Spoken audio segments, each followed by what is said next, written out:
Hari ni rating berapa? Okeylah, aku kasih 5/5.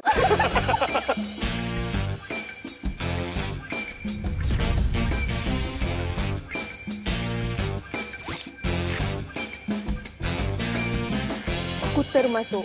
Sebab aku kena paksa dengan Sani Husin. Taklah. Sebab dia kata, you all ada potensi. So, kita pergilah audition tu. Aku pergi audition dengan 5 kawan. 5 tu dah sampai kat bawah. Dah nak tutup dah. Diorang tutup pukul 8. Pukul 7 lebih kita masih kat bawah. Sebab tengah deciding whether nak pergi ke tak nak. Lepas tu naik audition, aku last. Last. Aku masuk je, diorang terus tutup barricade. Diorang masuk audition. Lepas. Macam terpaksa kan. Tapi Alhamdulillah dapat rezeki. Rezeki Antara 5 tu aku seorang yang dapat masuk. Rezeki not wrong address, Wan. Kalau kau pula? Aku first start daripada tahun 2002. Aku punya first competition yang sama Firaman. Oh. Yes, juara 2002. Aku masih lagi, orang kata boy lagi lah. 18 gitu lah. Oh, so lepas juara, Aku terus NS. Lepas 2006 habis NS, kau masuk balik. Macam tadi aku cakap lah, rezeki tak salah alamat. Betul. Kira macam dah matang sikit.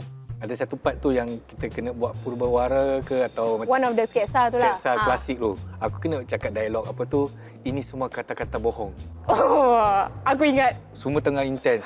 Jadi lepas tu semua tengah senyap, ini semua kata-kata bosong.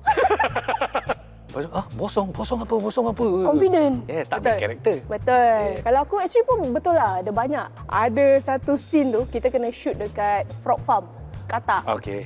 Aku paling tak favourite benda-benda yang belendil ni. Geli. Ya, geli-geli ya. Jadi kita host, kita kena pegang katak tu. Selesai semua berbual, nak lepaskan, kat tangan aku penuh dengan telur dia lah. Cantik Detektif dia lain sikit. Dia sangat personal. Dia satu rancangan yang aku mengacara seorang diri dan dapat bertahan selama 5 musim sepanjang 10 tahun. Wow. Aku buat daripada zaman aku belum ada anak sampai ada anak 2. Macam tu. Hari ni rating berapa? Okeylah, aku kasih 5/5. Sampai hari ni orang ingat benda tu. Jadi aku rasa itu meninggalkan kesan lah, impact yang besar untuk diri aku. Kalau aku, the whole Baba Papa. Sebab dia start daripada satu telemovie. Jadi siri.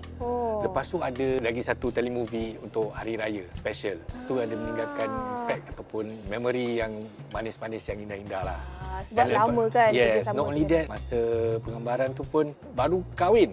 Lepas sampai dapat anak pertama tu. Sama lah kan. Selalu macam itu kan. Yang boleh buat kita ingat balik lah. Maybe more tu bukan nasihat. Aku akan cakap dengan my younger self tu macam, wow, Huda Ali berani buat benda ni at a very young age. Tahniah kerana berjaya mengatasi liku-liku kehidupan tu, menjalani perjalanan yang aku tak pernah terfikir akan jalan that route pun. Kalau bukan kerana audition 19 tahun lalu tu, aku tak rasa aku ada di sini sekarang ni. Aku rasa aku dah buat benda lain. Betul. Kalau aku nampak diri aku sendiri, dia bukan lebih pada nasihat. Aku akan cakap yang jangan berhenti belajar lah. Aku rasa kalau macam aku tak dapat the experience kat juara, niat aku lain masa kat anugerah skrin tu. Kalau dah niat lain, dia macam lari lah. Kerana experience yang aku dah raih daripada juara tu, aku apply kat diri yang masa kat anugerah skrin tu. Jadi aku buat betul, dapatlah the rest sampai sekarang ni lah. Harapan aku untuk Suria untuk terus majulah. Dah 25 tahun kan.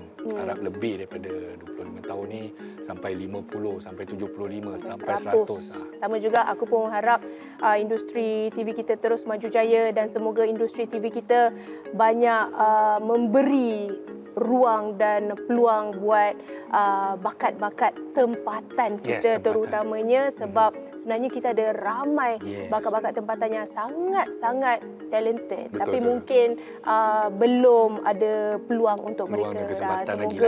Semoga industri kita ni lebih besar, lebih dikenali. Mana tahu nanti bila Suria ke-50, industri hiburan Singapura setanding negara-negara jiran lah kan. Dapat rasa kemenangan Pesta Perdana lah. Pesta Perdana yang sebelum ni.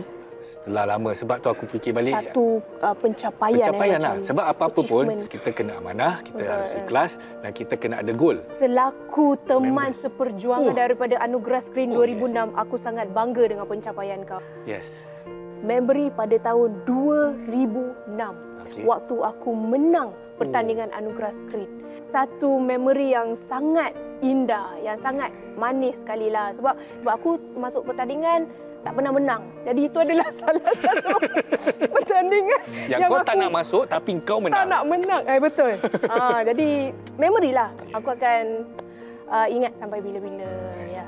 Dan aku juga akan ingat kalau seorang mentor kita katakan, bila kita menang ni, kalau kita dapat bertahan lebih dari 5 tahun, tu maknanya pemenang yang sebenarnya. Pemenang yang sebenarnya. So, bolehlah pakai juga. Kira kita dah boleh kata yes. Betul. Rezeki tak salah address.